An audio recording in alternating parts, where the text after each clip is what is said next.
and welcome to my channel. Today we're going to be covering the last 3 dev diaries concerning Stellaris Console Edition.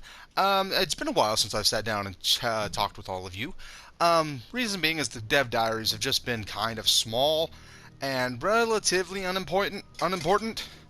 But they do have some very interesting and very fun stuff contained in them, and I thought we'd go over them now after there's been a few of them put out. These are Dev Diaries number 7, 8, and 9, each with their own names and titles. We can... it doesn't really matter what their titles are. The first one, Dev Diary number 7, I'm not really going to go into a lot of detail. All it is just the Humanoids species pack, showing off all the species, all of the ships. But I mean, if you have been playing a lot of 2.2 and you've been playing as a humanoid, if you release a vassal as right here. If you release a vassal via your sectors, I can't do it because I only have the one sector, but if you do that and you're a humanoid, well, then that vassal will have the humanoids ships anyway. Really, it's all about just flipping a switch on whether we players are allowed to even use them. That's all it is. So we're going to go straight into Dev Diary number 8, Apocalypse. This is all about Ascension Perks and Civics. The new Civics we're getting and the new Ascension Perks we're getting. It's very interesting stuff, because we are getting 3 new Ascension Perks for Apocalypse. The first one we are getting will be Enigmatic Engineering. Enigmatic Engineering, and by the way, yes, the photos should be popping up on your screens, at least hopefully anyway. If I do my job right. I can't promise I'll do my job right, but you never know. Anyway, as it goes... Evading hostiles. Technology is simply not a way to solve a problem, but it is a language by which we ascended beyond the mundane, lesser minds simply fail to understand our advances. This Ascension perk honestly doesn't feel that good. Enigmatic Engineering can be very helpful. It increases your sensor range by 2, and it allows, well, it disallows anyone from taking your tech from your broken down ships. Essentially, it's asking you, hey, if you lose ships, you're going to not have to worry about your enemies knowing your technology. And it also increases your hyperlink detection range. I think it's the worst one that's being added. Because, I mean, the other 2 are just so good. And I mean, they are really good. Because next up, we have Nihilistic Acquisition. And Nihilistic Acquisition allows you to go raiding.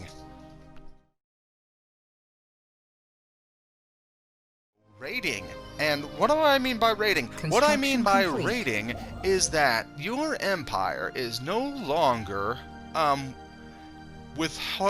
held back by the simple fact of, those are my things, no, you can't have them.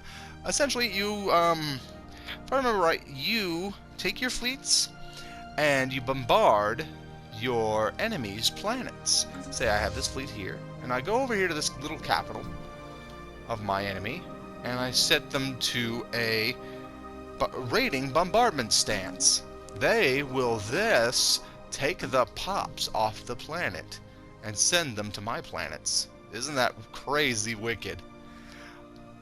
Because of that now, everything's on the... No planet is off the table. Essentially, declare war on whoever you want, go in there, bombard them for a long while, and boom, all their pops are gone. And you have pops on your planet, so you got yourself a brand new looking Ecumenopolis. We don't have Ecumenopolises yet, but just go with me. You have a brand new Ecumenopolis. Actually, we do actually have an Ecumenopolis. Just one. This one. The Font of Knowledge. You have your nice Ecumenopolis with your great arcologies that basically provide you endless numbers of workers. Well, how it works is, you need workers for that, right? And you can't be bothered to grow all those pops yourself, so you just go over here, you declare your war on these little bugs over here, and you take those bugs and you throw them over on your Ecumenopolis, or on your ring world, or on your brand new colony, or anywhere, because you now have the power. The very last one, and is the best complete. One. We have the Colossus project, and this. And by the way, do remember that these all do have their prerequisites. Colossus project's big prerequisite is that you have to have at least 3 other Ascension perks unlocked, and you have to have another brand new tech which we don't have yet, Titans researched. So you have to have Titans researched, and you have to have at least 3 Ascension perks unlocked.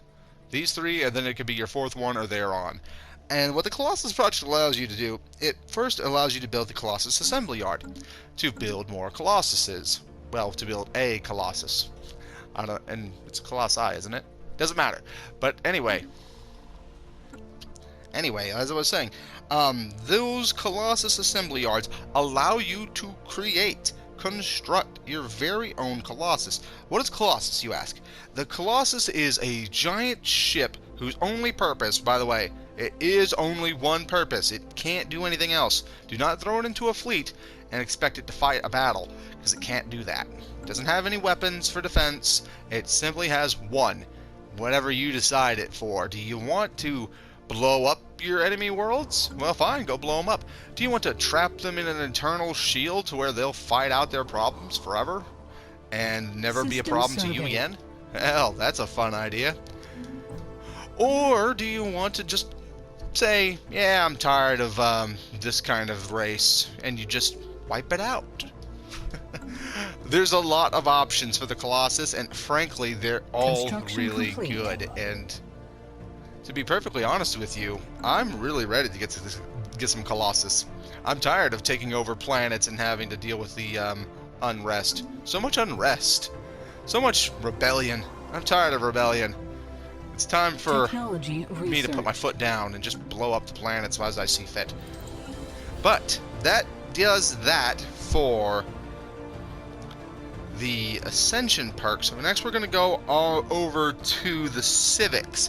The new civics we have are some of the best that's ever been added to the game, I have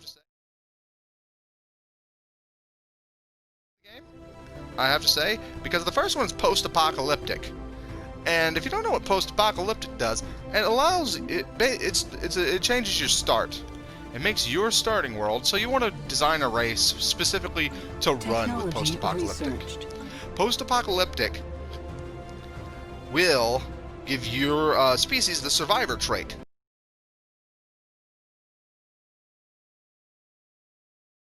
Of which there's a whole thing for that too. The survivor trait gives you 70% habitability onto tomb worlds and a 10% leader lifespan. Essentially, you've been mutated by the nuclear war your species fought, and now you're kind of habitable on tomb worlds, but because you're tomb world habitability, you can, pretty much go anywhere you want. It's a great perk. And then we have the next one. And the next one is really good, but not really. We have Life Seeded. Life Seeded starts you on a 25-sized Gaia world. Oh my. I don't have a single world right now that's over 20, by the way. Size 11. Size 18. Size 17. My worlds are pathetically small. You're telling me you start off on a size 25 Gaia world right here. It's 25. And I don't know how the layout's going to be. It's random all the time, but 25 Gaia world. But the downside to it does make you Gaia world preference. Gaia world preference means you can't live anywhere but Gaia worlds. It's almost the exact opposite of post-apocalyptic. Ooh, hello. Ah, nothing important to me. But Postapocalyptic basically says, hey, you can live on Tomb Worlds and anywhere else. Life Seeded says you can live on Gaia Worlds, and that's it. What funny is, I actually do have a Gaia World in this playthrough right here. Yeah, it's a holy world. Yeah, it's a sad sight, right? When you spawn right next to the holy worlds, and you just can't use them because, you know, holy world. But anyway, Construction moving complete. on, we do have the very last. We do have the very last one, the Barbaric Despoiler. Barbaric Despoiler, I'm going to read this one straight up because I don't know too much about Barbaric Despoilers. Unlocks the immediate use of the raiding bombardment stance. So, that tradition I talked about earlier, hold on, what was it? I already forgot what it was called. Nihilistic Acquisition. You don't need it, because you already get raiding off the bat with Barbaric Despoilers. So it gives you that. It gives you a special Despoilation Casus Belli that allows you to declare war on any neighbor to seize their pops and resources. If you're Barbaric Despoiler, you're allowed to just declare war on your neighbors for for the sole reason of saying, hey, I'm coming to take your stuff. You become a space Viking. Doesn't that sound great? And it does sound really good. This civic, by the way, requires you to be militarist or fanatic, of course, and some degree of xenophobe or authoritarian. And it is not available for xenophiles or fanatic purifiers. Fair enough. Barbaric Despoilers cannot form defensive pacts or federations. Essentially, you're a backwards kind of people who are just raiding across the galaxy, and you're not really that civilized. Is kind of how the game wants you to think. The game, your entire race is literally just, I'm going to go steal. I'm going to go raid. It's a very interesting way to play the game. I wouldn't recommend it your first shot. I would not recommend it your first shot. Now, let's get over to Dev Diary number 9, Marauders and the Great Khan. My oh my, is this one just a lot all at once. 2.2's Apocalypse update will come with one free, will come with a rework to how piracy works. Right now, piracy only affects your trade routes, of which I can bring up right here. I don't have very much trade going on, and nor do I have a whole lot of piracy going on. So, honestly, it's not really that important to me. But what I mean by this is that piracy will only affect you on your trade routes, wherever you're not protecting trade well enough, or wherever you're not being mindful of your systems. Those are where pirates will show up. They'll only show up on this little blue line. However, now piracy will also do that, but also pop up on systems that you do not have settled. They'll show up on the outskirts. They'll show up right around here. They'll show up especially on systems you have surrounded. That basically means it's safe harbor for pirates. You have it blocked off with your space, but this little space right here, this little system, it's a good thing I saved this little system. This system would be a great place for pirates, because there's nothing coming in or out of here. Just pirates, just smugglers, just whatever backwater crime can be possible, because you've secured the space around it. If you understood that, I don't know if I made that clear, but I hope I did. Essentially, they'll come and raid you every now and then, and I'm hoping that they scale up with how big your empire is. Say, like, if I left this system empty for the rest of the game, I hope it doesn't just spawn a 16 size Corvette fleet every time. I hope it doesn't just do that, because that would get boring real quick, and it wouldn't be very fun to just deal with it. You just go in and claim the system, but oh well. Next we do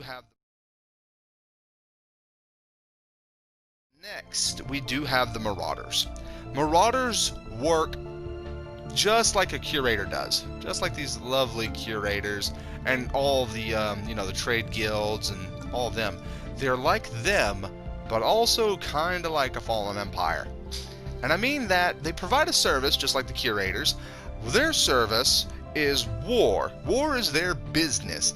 Marauders will encompass a few select systems, and you can pay Marauders in energy to go raiding for you. They'll go off, beat up your rivals. You have to have a rival, by the way.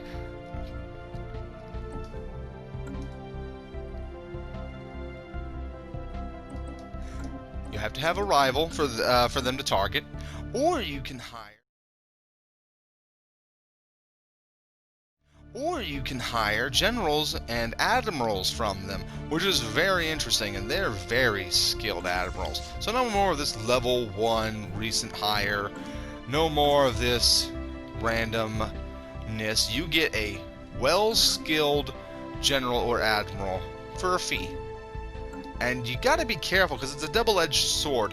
While Marauders are really fun and are helpful most of the time, they do block off their space and won't let you through, but also your rivals could also use them. They can pay, and you can get raided, and you can, of course, go blow up the fleets and go fight them. You know, you can do that. But it's gonna be hard. It's gonna be annoying. Marauders are very, like I say, very interesting. I think they're probably the most interesting thing Apocalypse adds. That's even compared to the Colossus, and I love the Colossus. And looks like the very last thing I have to talk about is the Great Khan. The Great Khan is... this is why I like Marauders so much. The Great Khan is its own thing entirely.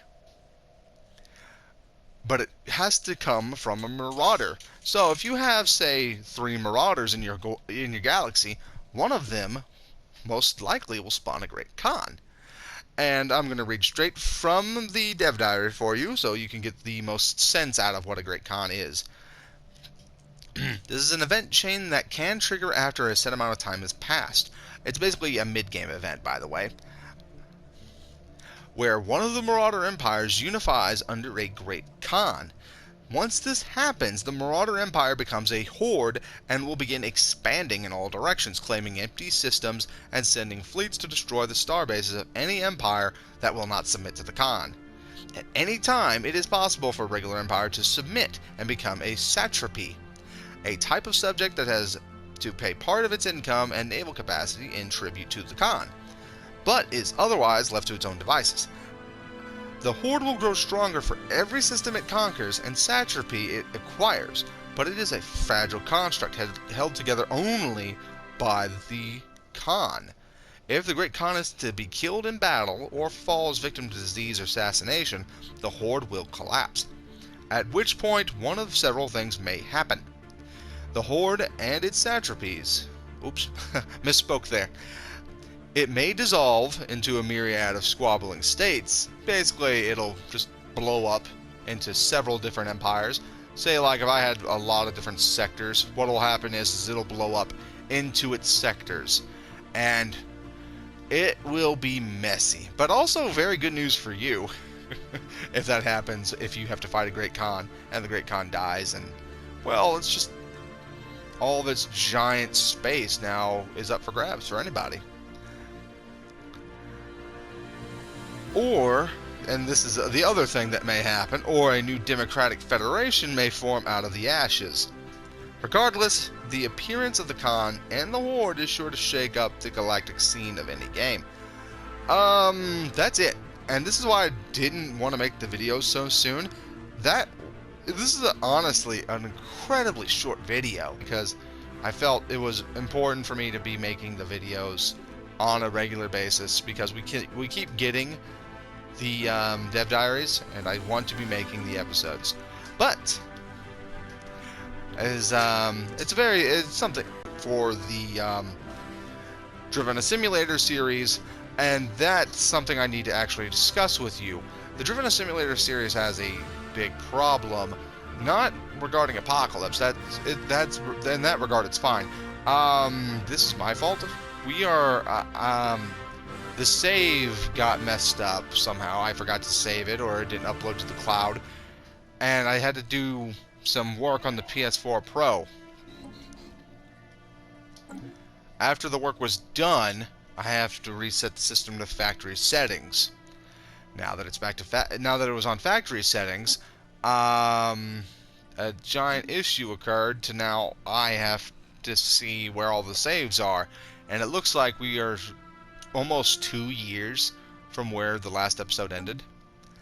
I don't know how it happened, and honestly, I don't think you guys care. What it is, when the next episode happens, you will notice it right away. So, other than that news, I hope you all have a great day. Please do, I do thank you all for coming, for listening, for watching, and I will all see you all next time. Thank you.